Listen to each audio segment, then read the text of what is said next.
Bien le bonjour les cinéphiles, donc aujourd'hui on va parler de Blade Runner 2049, on arrive un peu en retard, oui, le temps que la hype descende un peu, et puis après entre deux trois projets à part, on n'a pas forcément eu le temps de s'y pencher. Tout le monde crie au génie pour ce 2049, donc qu'est-ce qu'on en pense, Camille et moi, surtout que enfin, je suis seul à faire la vidéo, mais Camille a le même avis que moi. Et ben c'est que, comme dirait une fossoyeur, mais voilà, tout simplement, c'est une déception pour ma part et pour Camille aussi. Pourquoi? Donc déjà, on va procéder comme d'habitude pour les actus ciné. Les qualités du film avant de s'attaquer aux défauts. Donc ce que j'ai beaucoup aimé dans ce Blade Runner 2049, c'est tout d'abord la photographie qui, bon, voilà quoi. À chaque plan, Denis Villeneuve pose ses couilles sur le front du spectateur pour dire t'as vu?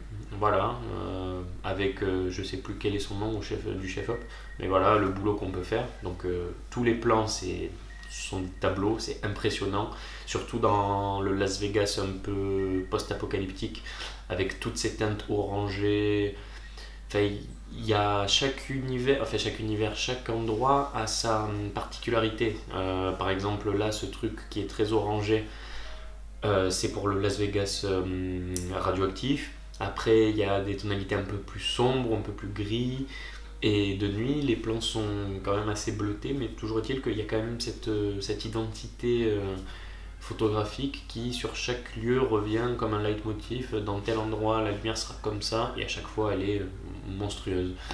Le traitement du son est également oufissime.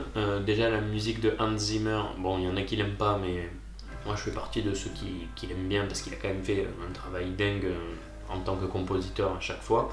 Après, avec des compositions qui sont plus ou moins inégales, mais ses meilleures compositions sont juste des claques musicales.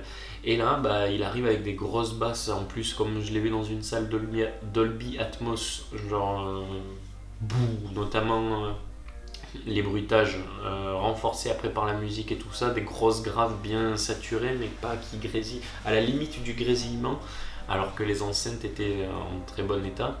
Donc t'étais là, visuellement et auditivement, le film est ouf. Ce que j'ai bien aimé aussi, c'est certains passages un peu genrés, si on peut dire ça comme le début qui m'a fait énormément penser à un western de Sergio Leone, notamment le début de Il était une fois dans l'Ouest. Pourquoi? Tout simplement parce qu'il y a un silence qui s'installe en fait pendant le début du film, et juste avec le, le détail mis sur des détails mis sur l'aspect sonore en fait. Par exemple, au début dans la maison de, je sais plus comment s'appelle le personnage, mais dans la maison de Bautista, là, le catcheur, le bruit de la marmite qui fait ou qui glougloute, tous ces petites pointes de son, de bruitage, parsemés dans cet immense silence avec une tension qui monte très certainement. Et ça m'a fait énormément penser, c'est ça, au début du célébrissime Il était une fois dans l'Ouest, c'est-à-dire tout dans le calme et dans l'attente, parce qu'elle dure, je crois, bien un quart d'heure, cette séquence quand même. Et du coup, voilà, cet aspect était très bien foutu. Autre point positif, la thématique autour de l'hologramme en fait, d'Anna de Armas, que j'ai trouvé particulièrement bien foutu et assez original, et surtout très belle en fait comme quête, et surtout avec une séquence qui moi m'a bluffé par sa beauté et par sa qualité technique.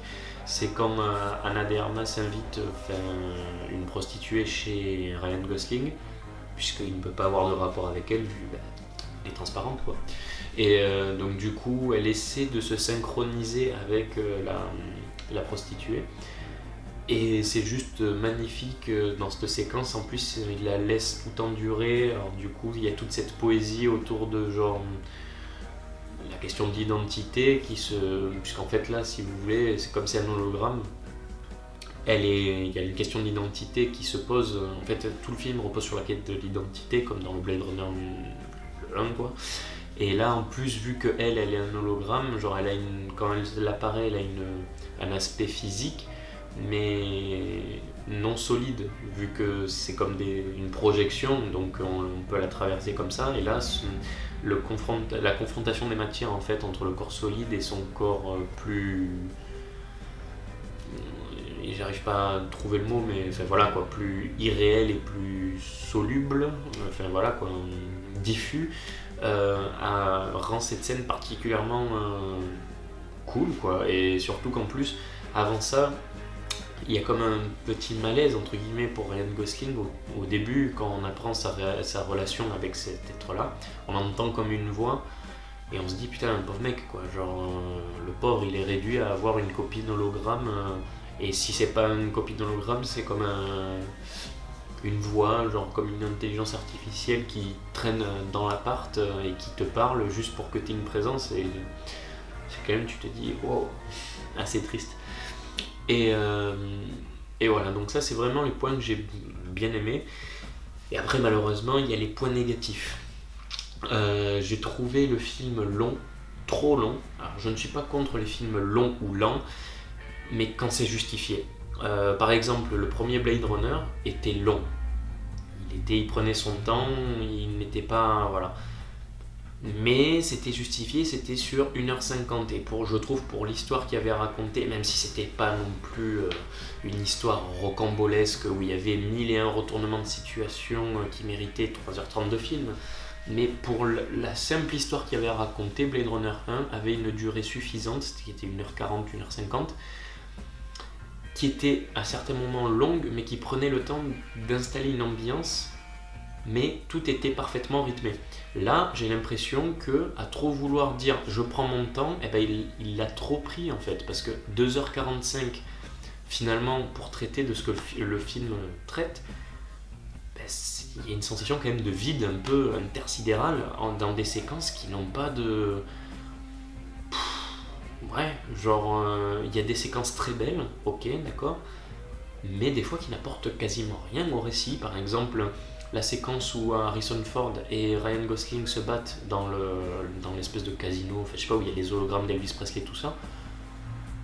Quel est le sens apporté à cette séquence, vu que leur confrontation se solde par 2 secondes après, ouais, je savais bien que t'étais comme ça, allez on va boire un coup.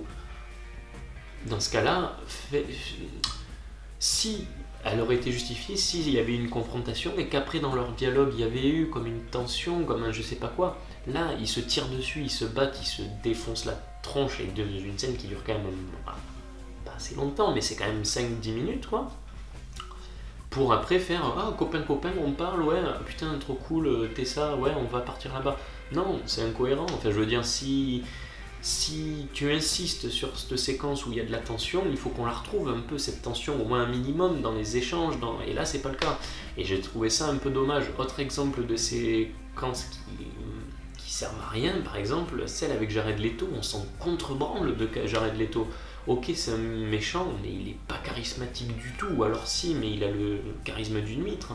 Pourtant j'aime bien Jared Leto, mais si on le compare au répliquant, je vais tout le temps le comparer à Blade Runner 1, mais on est bien obligé.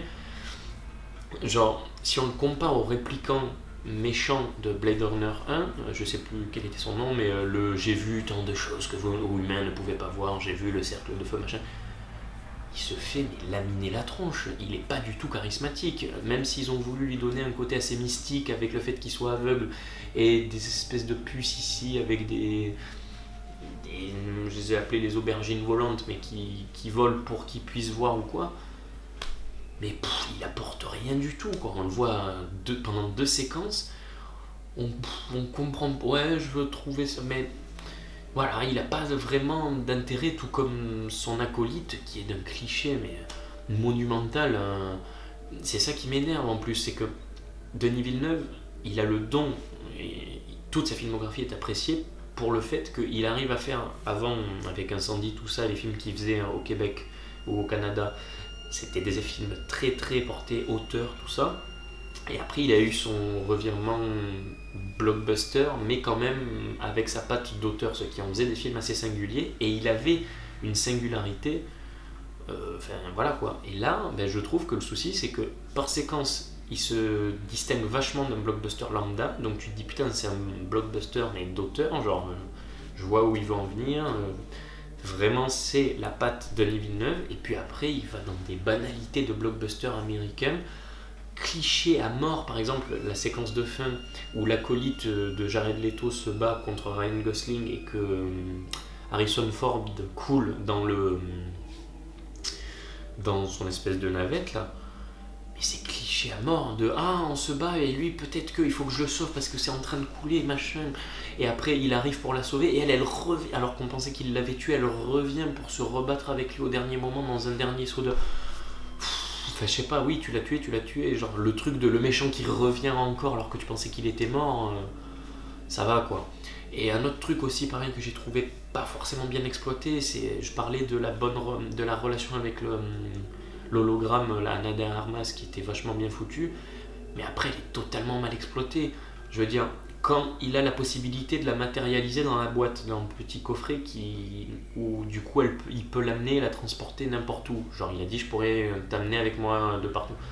On se dit ouais sympa, genre ça va permettre de développer leur relation, qu'elle l'accompagne entre guillemets dans sa quête, qu'elle soit là dans des moments de doute, qu'elle l'épaule, enfin voilà quoi, qu'elle ait une réelle utilisation. Depuis le temps où il l'a mis dans cette boîte pour l'accompagner, on la voit pendant 2 séquences, et moi personnellement quand elle meurt, non, elle meurt, ah oui, mais comme il n'y a pas eu ce développement et cet attachement progressif au début, elle était attachante au début quand on la voit, que ah je ne peux pas être matériel, tout ça, mais après du moment qu'il l'enferme dans cette boîte et qu'il l'amène avec lui, elle est inexistante, on ne la voit plus, elle est totalement mise de côté pour se consacrer sur des personnages qui, oui, bon, on voit des séquences avec des mecs, mais peut-être que c'était évitable. Et j'ai trouvé ça un peu dommage justement de bâcler cet aspect-là au profit d'autres choses, surtout des interrogations, enfin, qu'on s'en fout, parce qu'il y a un truc qui pue, parce que ça annonce une suite. Très certainement, quand les personnes arrivent et qui disent « Oui, on va faire une armée, est-ce que tu veux venir ?» Enfin, ouais, d'accord, mais sauf que ça dit « Allez, troisième truc », et c'est quelque chose qui m'énerve, c'est que ils veulent, je pense, vu comme c'est amorcé, qu'ils vont annoncer une franchise avec un Blade Runner 3, arrêtez de vouloir à chaque fois réactualiser les trucs. Blade Runner 1 était excellent, il a marqué un tournant dans la science-fiction, il a été très moderne pour son époque. Ok, c'est bon, t'as voulu faire une suite, bon, pour moi elle est un peu ratée, mais c'est bon, hop, t'as fait une suite, tu l'as réactualisée, voilà, clac, c'est tout, pas besoin de faire un 3e film, un 4e, genre allez hop, maintenant c'est la rébellion, et on va voir ça. À la limite, la rébellion, montre-la dans le 2e film, puisque là, à part 2-3 éléments, il n'y a rien de nouveau par rapport au 1er film, c'est encore une quête identitaire sur est-ce que je suis un répliquant ou pas, sur si le truc était intéressant, c'est le fait que une répliquant puisse avoir un enfant, en l'occurrence Rachel de Blade Runner 1. Mais sinon, c'est toujours une quête identitaire, c'est toujours ça. Donc justement, si tu avais voulu faire quelque chose d'intéressant, tu aurais pu faire le début d'une rébellion, tout en gardant une singularité dans ton propos et dans ton image, dans ton traitement, mais changer totalement de sujet, dire j'ai pris à partie ça, bim, il y a ça, il y a le nouveau méchant Jared Leto, lui c'est un répliquant, et il va se rebeller petit à petit. Là, il se rebelle, mais c'est toujours dans une sorte de quête identitaire, donc oui, ça apporte un plus au film, mais du coup le côté rébellion et contre le méchant est totalement switché quoi. Et en plus le côté arrive sur la soupe, puisque maintenant je parle de Ryan Gosling, quand tout le long du film, comme disait, parce que j'ai à peu près regardé toutes les critiques de youtubeurs sur Blade Runner pour voir qu'est-ce qu'ils en pensaient tous, et là où je dois le rejoindre, c'est que je me suis dit tout le film, non, pas cette révélation de merde de Ryan Gosling est en fait le fils d'eux, puisque dès le début tu comprends, dès qu'il ramasse le jouet, que tu as la vision dans le feu, tu dis allez c'est bon, c'est lui le truc. Alors du coup, oh là là, on le sait, et lui il va essayer de le savoir, ce qui est totalement bidon dans ce genre de situation, parce que quand il y a une ironie dramatique, c'est-à-dire que le spectateur en sait plus que le personnage, c'est intéressant dans d'autres situations, mais pas dans celle-ci. Quand c'est une quête identitaire, il faut suivre avec le personnage sa quête du début à la fin. C'est comme si on doit dire, ah par exemple, c'est comme si voilà, le 6e sens, sans spoiler la fin, mais voilà, on te dit la fin au début, et ah ben voilà, maintenant t'as t'as une quête identitaire, ben on s'en branle, vu qu'on a déjà la fin, alors que ce qui est intéressant dans le sixième sens, c'est que justement tu suis l'évolution du personnage vers la révélation et vers son identité, vers enfin, tout ça. Et là, pour le coup, je disais non, non, non, non, non, non, non. Et le ah ben non, on t'a changé le twist, en fait, c'est la fille que t'as vue dans la bulle. Ça arrive comme un cheveu sur la soupe, il arrive. C'est juste, voilà, en plus, c'est dit dans une scène d'exposition, ils te le font pas comprendre cinématographiquement parlant. Je trouve ça énormément dommage, je veux dire, surtout qu'en plus, c'est ça, ça arrive, genre, hop, on te le met pour le mettre, quoi, genre, ah ben finalement c'est elle, ah tu pensais que, oui, non. Et autre point négatif justement, puisque ça, par rapport à Ryan Gosling, tous ceux qui disent que Ryan Gosling porte le film, je suis désolé, mais non, non, il ne porte absolument pas le film. Harrison Ford le portait, l'original. Il avait ce charisme qu'il avait surtout en plus dans les productions des années 80 qu'il n'a plus maintenant, parce que c'est pareil, c'est le syndrome Harrison Ford Star Wars 7 pour moi, ce film-là, c'est qu'il est là pour réactualiser le truc de il y a Harrison Ford, mais c'est tout. Genre, arrêtez de vouloir remettre comme les clins d'œil de oh, on prend un vieux acteur, c'est bon, c'est comme si Mad Max 4, pour le coup, ce qu'il avait fait de bien, c'est qu'il avait juste pris le méchant du premier film, je sais plus comment il s'appelait, pour le mettre, mais comme il était caché, fait, voilà, il avait quand même une certaine originalité ce méchant. Mais par exemple, Max était joué par Tom Hardy et non pas par Mel Gibson rongé par l'alcool, tout ça. Là, oh, on parle de lui, et ben on va remettre Harrison Ford, comme dans Star Wars 7, comme dans... là j'ai pas d'autres exemples, mais fait, voilà, ce souhait de vouloir toujours reprendre... Et ça fait le même syndrome que Star Wars 7, c'est qu'Harrison Ford est là, ouais, mais on s'en... Enfin, ouais, il est là pour être là, quoi. Et pour le coup, Ryan Gosling ne porte pas... Il est intéressant dans ce film, mais il joue toujours le même répertoire, pour le coup, que Only God Forgives, que Drive, que... Enfin, tous ces films-là, à part celui où, justement, j'avais bien aimé, même si j'avais un peu calmé l'engouement, entre guillemets, mais dans La La Land, il s'était totalement transformé dans sa façon de jouer, il était gay,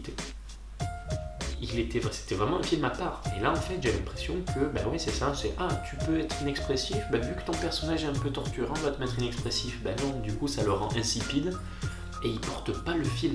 Il est intéressant dans certaines séquences, mais il n'a pas le charisme pour représenter la suite tant attendue de Blade Runner. Surtout que, et je finirai par là, je pense que Blade Runner 2049 s'il m'a autant déçu, c'est que, et là je rejoins l'avis de la bande Cult & Click, c'est que le Blade Runner original était tellement en avance sur son temps, tu regardes maintenant, t'as l'impression que c'est un film de 2017, que bah, du coup Denis Villeneuve n'a pas apporté grand chose à part dans les techniques cinématographiques de genre d'effets spéciaux, dans comment ils l'ont fait. Mais visuellement, il y a les hologrammes, mais sinon les décors, pour ma part, je les trouvais beaucoup plus bluffants dans le Blade Runner original. Et du coup, c'est ça, c'est que je pense, le défaut du film, c'est que comme il était extrêmement en avance sur son temps, Blade Runner, c'est que bah, du coup, 2049 a peine un peu à s'imposer. Pour moi, je vais prendre comme exemple. Il était du front d'Amérique. Il dure 3h15, 3h30, peut-être. Mais putain, il est bien rythmé. Il y a tout. Enfin, il est bien rythmé. Quand ça prend son temps, c'est justifié. Il pose ses ambiances, mais il les pose bien. Et là, Blade Runner, j'ai l'impression que c'est ouais, on va faire style film d'auteur. Blade Runner, le premier du nom, prenait son temps. Et ben moi, je vais le prendre alors bien comme il faut. Sauf que le souci, c'est qu'il le prend trop son temps, mais des fois, c'est juste inexpliqué. T'es là, tu te dis oui, cut, ça sert à rien. L'ambiance, elle est déjà instaurée, le sentiment est déjà passé, la scène est quasiment finie. Pourquoi tu laisses traîner? Pourquoi? Et c'est ces petits trucs qui font que ouais, je pense qu'une demi-heure de film est en trop, quoi. Et c'est dommage, ça me fait chier parce que j'en attendais beaucoup de ce Blade Runner 2049, peut-être trop même. Mais parce que j'aime énormément le travail de Denis Villeneuve, j'aime énormément le Blade Runner original. Je me suis dit, le combo parfait, c'est ouf. Et non, ça tombe, pour moi, ça a fait l'effet d'un... voilà, c'est trop inégal pour moi. Donc voilà, ben, j'espère que Je n'ai pas trop dégoûté les fans invétérés de ce 2049, même si je sais qu'il y en a énormément parce que tout le monde le met en chef-d'œuvre. Et on se retrouve très bientôt pour de nouvelles vidéos, notamment une à propos de Marseille. Donc voilà, pas la série, hein, mais la ville. En espérant que ça vous ait plu, vive le cinéma, ciao. I was born in the ghetto.